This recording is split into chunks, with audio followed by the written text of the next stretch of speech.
Do you know what I find interesting? Short-lived states. There are many examples, and there are also several examples considering Hungary. In this video, we're going to talk about the First Hungarian Republic, sometimes referred to as the Hungarian People's Republic or the Hungarian Democratic Republic. It was the first Hungarian state that emerged after the collapse of the Austria-Hungarian Empire after the First World War. Yet, why was it so short-lived? How did this state emerge, and how did it come to an early end? That is what you're gonna find out in another Short-Lived States episode. Keep watching. Hey, good to have you back on the channel. If you're happy to be new to this channel, my name is Stefan, I'm a Dutch history teacher. I make videos about history. I do that both at home and on location. And I'm on location in Budapest right now. And if you find this content interesting, then consider subscribing. And if you do so, also hit that notification bell. Hungary was part of the dual monarchy known as Austria-Hungary. It had existed since 1867 and came to an end in 1918, towards the end of the First World War. The Czech National Council in Prague declared an independent Czechoslovakia on October 28th. The next day in Agram, now Zagreb, the Croatian parliament declared Croatia and Dalmatia part of a sovereign state of Slovenes, Croats and Serbs. The Austrian port city of Fiume declared its own independence and demanded union with Italy. In Vienna, workers demonstrated against the monarchy itself. Soldiers joined them as they demanded the proclamation of a republic. As thousands of ex-soldiers returned to Vienna, an atmosphere of revolution was in the air. That was also the case in the Hungarian capital of Budapest. There, the so-called Aster Revolution took place.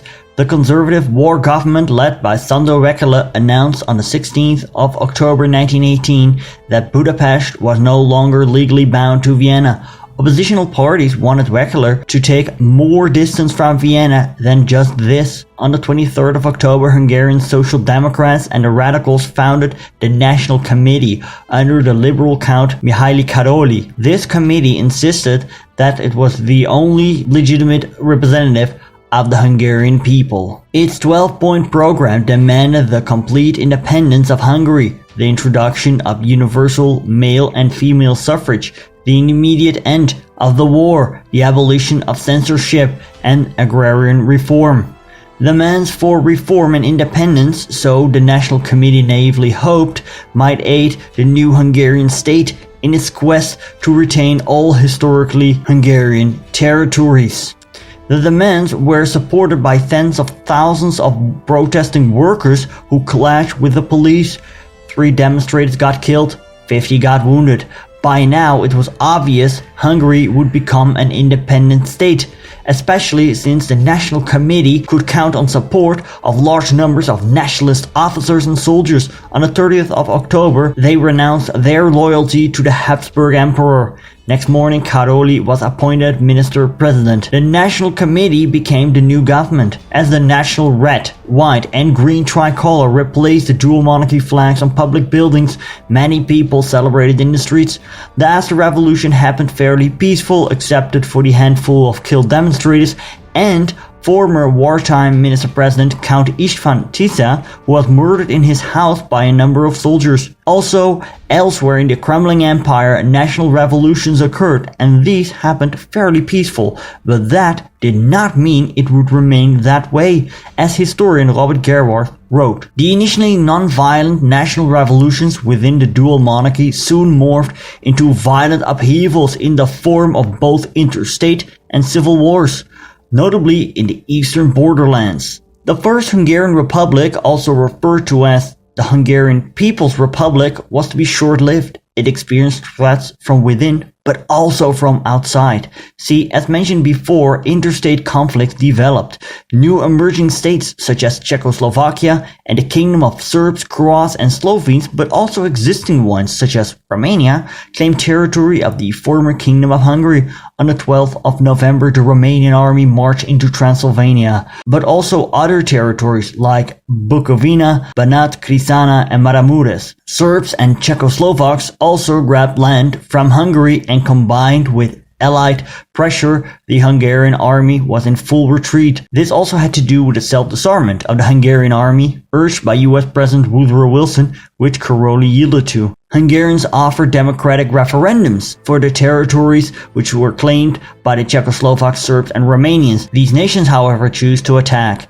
The Entente saw Hungary as a defeated nation and were in no way willing to stop the foreign attacks on Hungary. The French gave Károlyi a note outlining the post-war borders.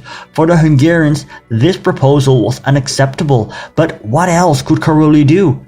As the Hungarian soldiers were in full retreat, the popularity of Károlyi declined severely. Károlyi then turned to the Hungarian Social Democratic Party, which had merged with the Hungarian Communist Party led by Bela Kun. In March 1990, the Hungarian Communists, they executed a successful coup d'etat and installed the infamous Hungarian Soviet Republic. Kun vowed to reclaim the lost Hungarian territories. And so, the First Hungarian Republic came to an end. But the war did not. The Romanians eventually advanced all the way to Budapest and occupied it. That effectively ended Kun's short-lived Soviet Republic as well. The Hungarian-Romanian War came to an end in August 1919 as the Romanians conquered Budapest, and also with that the Hungarian Soviet Republic was toppled. Now the First Hungarian Republic initially was reinstated, and its leader, Gyula Pádl, he worked to abolish the rules that were implemented by the Soviets. However, shortly after, István Friedrich committed a coup d'etat, which was backed by the Romanians. And so, the First Hungarian Republic was officially dissolved on the 8th of August 1919, and the new Hungarian Republic was born. If you'd like to learn about the Hungarian Soviet Republic, I have a video for you right here. And if you'd like to learn about other short-lived states, I have a playlist for you. It's right here. I want to thank you for watching, and do not forget to subscribe and share this video with all your friends. Bye from Budapest, Hungary.